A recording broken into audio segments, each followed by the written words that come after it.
Привет, ребята! И сейчас я вам сделаю рум-тур по тому жилью, где я живу сейчас. Итак, посмотрим. Ну, вот такое вот мое жилье. Я здесь себе уже купил вентилятор, потому что здесь жарко. В принципе, я все сюда покупал, потому что здесь мало что было. Ну, там, ведро мусорное, холодильник банально. Здесь есть кондиционер. Но я им пользуюсь редко, потому что он мотает, гудит, и, в принципе, мне с вентилятором больше нравится. Но когда очень жарко, я его использую. Далее я купил себе здесь просто электроплиту, потому что здесь готовить просто негде было. Я сейчас как раз готовкой занимаюсь. Там чайник, рис варить. Самый прикол здесь: колу продают вот таких вот литровых бутылках стеклянных, что в принципе редкость. То есть по большей части все, что вы здесь видите, я это покупал, потому что здесь не было ничего. Здесь единственное есть вот такие вот тут, ну, ящики, ну, в принципе как и во всех подобных квартирах. То есть тут у нас мойка, здесь у меня мое, так сказать, небольшое рабочее место, которое я себе здесь оборудовал. Купил стол, стул, в принципе, все остальные гаджеты у меня уже здесь есть. Там я храню свой спортивный инвентарь, так сказать, там коврик, петли там TRX. Есть еще второй вентилятор, который мне подарили на свадьбу. В качестве гостей для гостей я купил себе здесь просто стулья пластмассовые, очень удобно, сложил и все. Место здесь маленькое, сильно не развернешься, но иногда, если кто-то придет, хорошо бы иметь такое. Далее здесь уже идет кровать, матрас я покупал, кровать здесь была. И здесь приделаны вот такие вот полочки. То есть здесь можно положить, там, повесить свои вещи. К сожалению, не шкаф, как хотелось бы, но уже лучше, чем ничего. Далее здесь идет вот такая вот типа прачечная. Здесь обычно стираю вещи.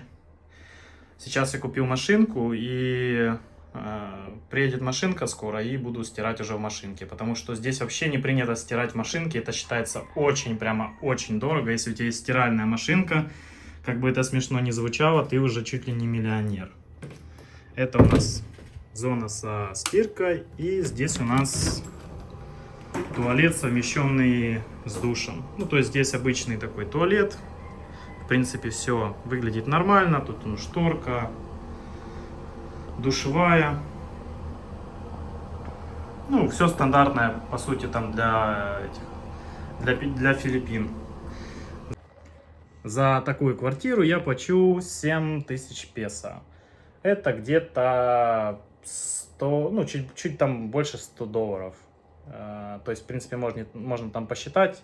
Я цену указывать не буду в других валютах, потому что курс иногда колеблется от валюты к валюте, поэтому сложно сказать.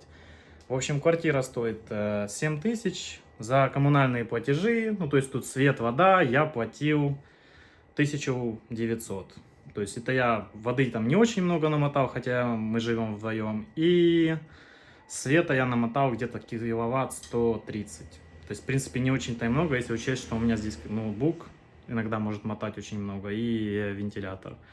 Ну и в целом, каким-то вот образом все здесь так вот цивильно выглядит.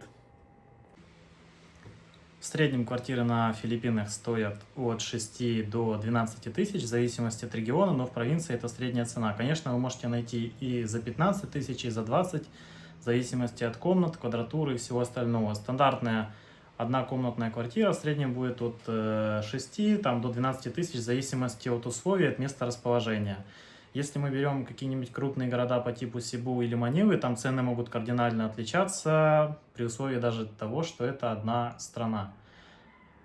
Плата за коммунальный, если мы берем свет, здесь за воду вы будете немного платить. Я заплатил около там пары сотни песо буквально за месяц, при том, что я хожу в душ 2 раза в день.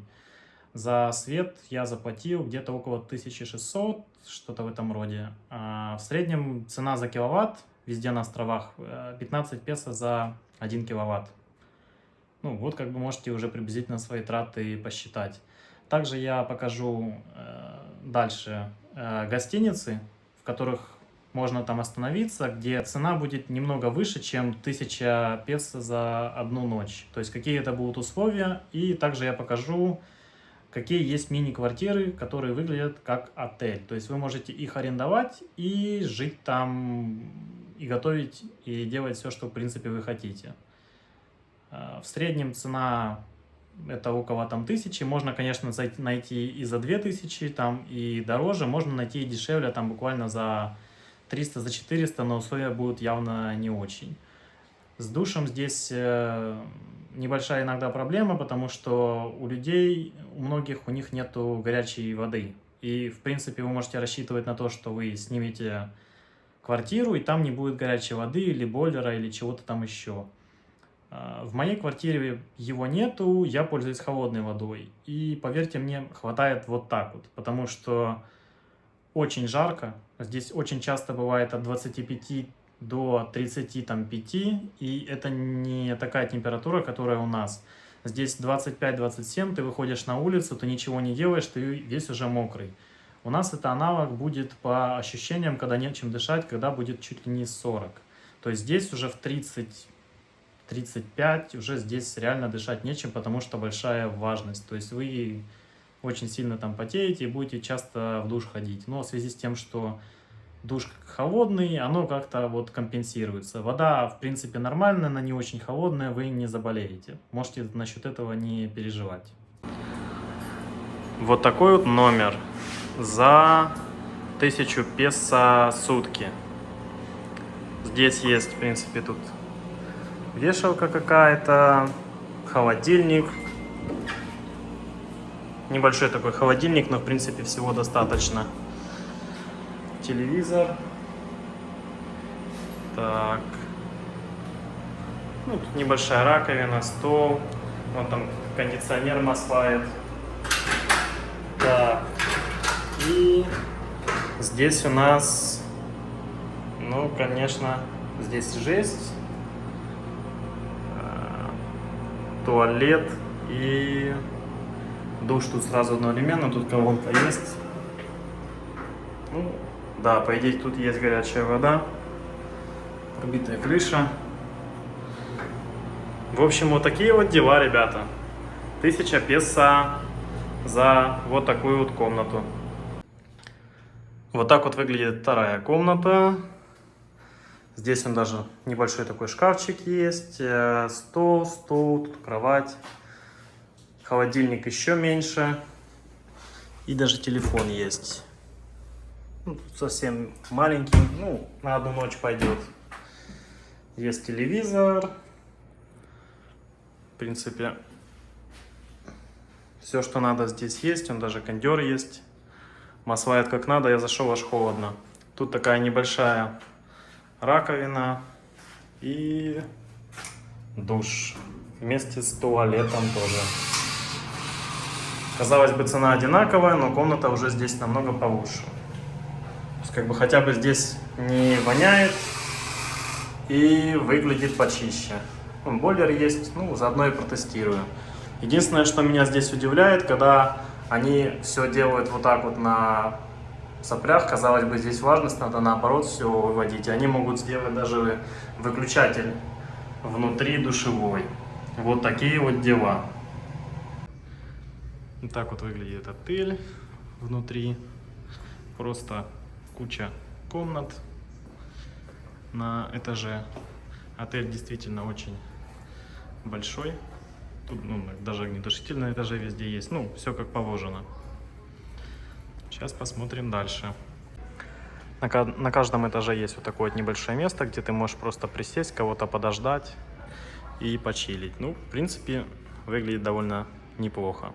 Также, что касается транспорта. В среднем транспорт здесь от 10 до 40 песо может стоить. Это если вы катаетесь в пределах там одного региона и за город куда-то далеко не выезжаете. То есть какой-нибудь трайсикл будет стоить от 10 до 20, в основном это всегда к 10. А если вы куда-то едете там около там, 10 километров внутри одного города или там приблизительно барангаи эти находятся рядом, то вы заплатите от 20 до 40 песо. Если мы берем историю с такси, здесь очень сильно зависит от такси. В принципе, такси здесь не очень дорогое. То есть, грубо говоря, на $10 вы можете очень довольно-таки далеко уехать. Если мы возьмем Манилу, там другие будут цены, там 20 песо, например, метро, и если это очень там близко к городскому центру, там может быть стоить и 50 песо какой-нибудь вонючий задрипанный трассиков, либо там 20. То есть там цены будут намного дороже. Также учитывайте то, что вы иностранец, и, естественно, все захотят на вас побольше навариться. Поэтому можно просто попробовать сбить цену, если вы считаете, что вас пытаются нагло обмануть. Это будет работать и в такси, и так. Если вы едете и пользуетесь общественным транспортом, то обычно вас никто обманывать не будет, потому что люди есть вокруг, и вы видите приблизительно, сколько они там платят. Поэтому никаких проблем здесь нету. Это в основном проблема крупных городов. Если вы пойдете куда-то что-то покупать, какой-то магазин, торговый центр, там таких проблем не будет. Если на рынок, там обычно цены написаны. Могут вам там чуть-чуть меньше сдачи дать в теории, но я здесь живу уже несколько месяцев, такого пока не встречал.